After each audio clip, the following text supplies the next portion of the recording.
I'm kind of torn on this one.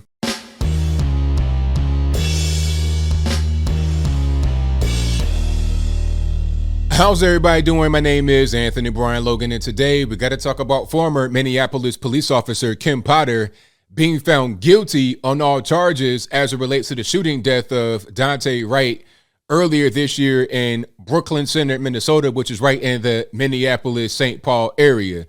Now, let's go back to April, if I'm not mistaken, of this year, 2021, to where this incident took place. Now, there's a routine traffic stop. Daunte Wright, young black man, he's behind the wheel of the car driving. Kim Potter is trying to get him out of the car and arrest him because I guess he ran his plates or his license and the warrant pops back. So he has a warrant for his arrest. They're trying to get him out the car. They're trying to arrest him, but Daunte Wright is resisting. He doesn't want to go. So Kim Potter tries or thinks she's pulling the taser, but in reality, she had her gun. But unfortunately, she went ahead and shot the gun like it was a taser, but he gets shot and then he dies. This was a mistake. It was an accident. There's body cam footage of the actual incident. And if I can find it, I'll link to that in the description box. But in the body cam footage, it's clear that it was a mistake. I believe she declared the taser. Then it wound up being the gun. And when the gun went off, he gets shot. Everything, it was a complete meltdown. It was crazy. It was all kind of chaos happening right at that moment. So it was clear that it was a mistake. It was clear that it was an accident. It was not malicious. But the question is, what happens next? Is it a criminal penalty? Is it a civil penalty? Or is it both? Okay, is there a big lawsuit, multi-million-dollar payout from the city? Does someone go to jail? Or do you have both? I think it's going to be both. Because this case got so popular, so big, because of all the, the hands up, don't shoot, ACAB, defund the police. That's all happened at the same time where this case went on. And you have Kyle Rittenhouse and all types of stuff going on and the public sentiment. Right when this trial was happening, right as they were reading the verdict, there were protesters, quote unquote, outside ready to do whatever they were going to do. Whether it's going to be a riot, whether they were going to chant, they were prepared to do whatever. So there was quite a bit of pressure on this case, okay, especially on the jurors. And before I continue, I just want to say a couple of things. Shout out to the jurors for being professional here. I can't say I agree with the verdict 100%, but I think they took it serious. They saw all the evidence. They heard from the defense attorney. I'll talk about him in a little bit. They heard everything. They took it all into consideration, and then they came back with a verdict. And I've been seeing quite a few of these incidents lately where the jury, they get it right. They deliberate, they take their time, they're honest, and they give the proper, although possibly unfavorable, if that's the appropriate word, decision. And also, I don't want to blame Daunte Wright for his death. I mentioned one thing about struggling and whatnot, because that's what happened. He was resisting, he was struggling, and in that struggle and the resistance, that's when the gun that should have been a taser came out. So we got to have the whole story, and not just bits and pieces that make either side look good or look bad. I'm giving you the whole story, but I digress. Let's get back on it. So this was a mistake, this was an accident, but is it criminal or civil? It's got to be one or the other. It can't just be nothing, because there was a clear mistake and somebody's dead.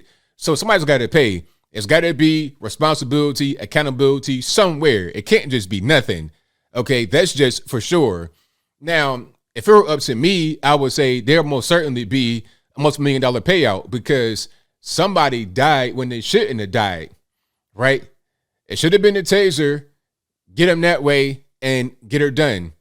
Okay, if you can strike him in the, punch him or whatever, get it done.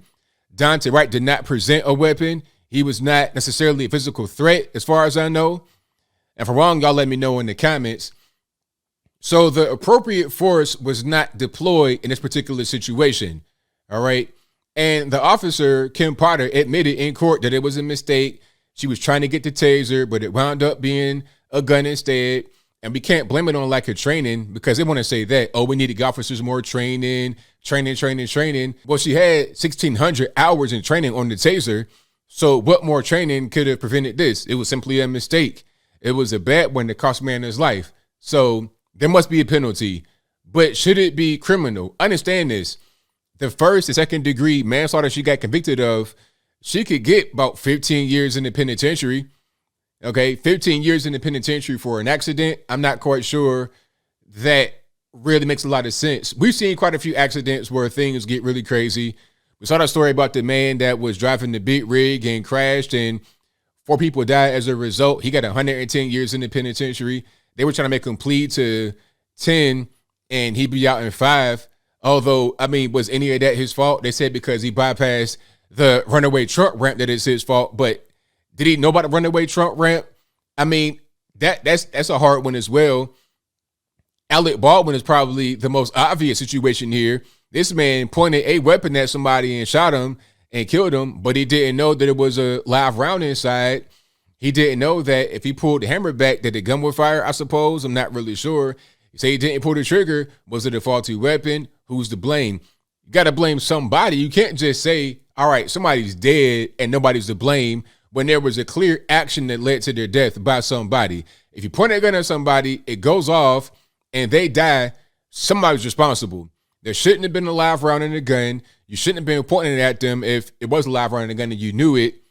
It was a whole lot going on. You had the weapon and manipulated it in a certain way to where it went off. So somebody's got to pay, got to have somebody to blame. Who is it going to be? In this case, if it were up to me, I would say you would put the blame on the state and let it be a big payout. Multi-million-dollar, well, at least in a single $1 million, for sure. 100%. But the 15 years, I don't know. But then again, if you're an officer, if you have that many hours of training on your taser, you should know what a taser is and what a weapon is. And if you mix them up and then somebody dies as a result, well, you are accountable as well. I'm not sure about 15 years, though. And you know what? I'm going to say this. I'm not advocating for officers to quit because of this particular decision, but I will understand if guys did not want to sign up to be an officer. Not only because of this right here, not just because of that, but because of other cases where it's kind of iffy, it's kind of weird, and you don't really know. It could go one way or the other. And, you know, ultimately the officer is trying to do their job. They make a mistake. Something happens that was not even their fault, but because they were there, because they were involved, now they're guilty. Just like the whole thing about George Floyd and Derek Chauvin. I don't believe that Derek Chauvin killed George Floyd. I think George Floyd was on drugs, and unfortunately, he had a negative reaction to the drugs. Now, the whole knee on the neck thing, I'm not quite sure that had anything to do with it, you know, but somebody could say that it did. If George Floyd was not on drugs, if George Floyd was not in there stealing, then it wouldn't have happened. Again, I'm not blaming the victim. I'm just talking about what's going on, okay? Even if he stole something, he probably will still be living because I believe the drugs are what killed him. Understand this as I close. We've had 100,000 deaths from opioids in the USA this year. Of that, about 65,000 from quote unquote synthetic opioids like fentanyl that come from big pharma, which is a different story. I digress. We got a lot of death in this country from drugs. So to say that George Floyd probably died because of a drug overdose is not anything outside the ordinary. However, Derek Chauvin is still, you know, pretty much a doomed man, a condemned man because of that particular incident. People have their cell phones, they're broadcasting stuff all over the internet, and there's a court of public opinion that forms before any kind of trial, before any kind of charges. People already formulate in their mind, oh, that person is guilty, that person is innocent. So it makes it hard for the legal process to go through the proper way. Although I believe in this case, the jurors did what they could have done, because I don't know what other charge there could be. I believe the defense attorney in this case probably didn't do a good job explaining what the other avenues could be, because if all they are hearing is that she shouldn't have done it, she was negligent, and she should go to jail, they may think that she was criminally negligent. But really, it may have just been you're civilly negligent, meaning you're negligent, yes, but you're not negligent in a way to where you come into the work site drunk, you are on some kind of pills, or you come in there with a vendetta or something like that. It wasn't like that. You were clean, sober, clear-minded. You just made a mistake. That's just what it was. So was that a criminal penalty or a civil one?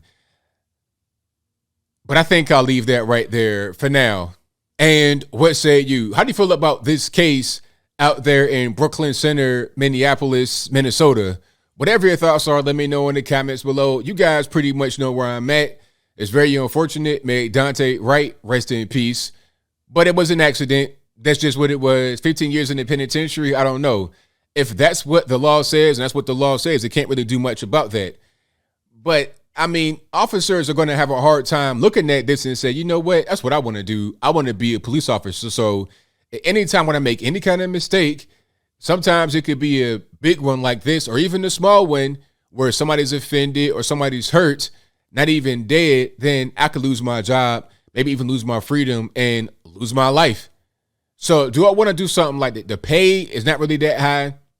Is this what I want to do? I think officers are seeing that all over the country, and you got guys that have been in for 10, 15 years, putting in early retirement. Guys are not trying to join up to become officers.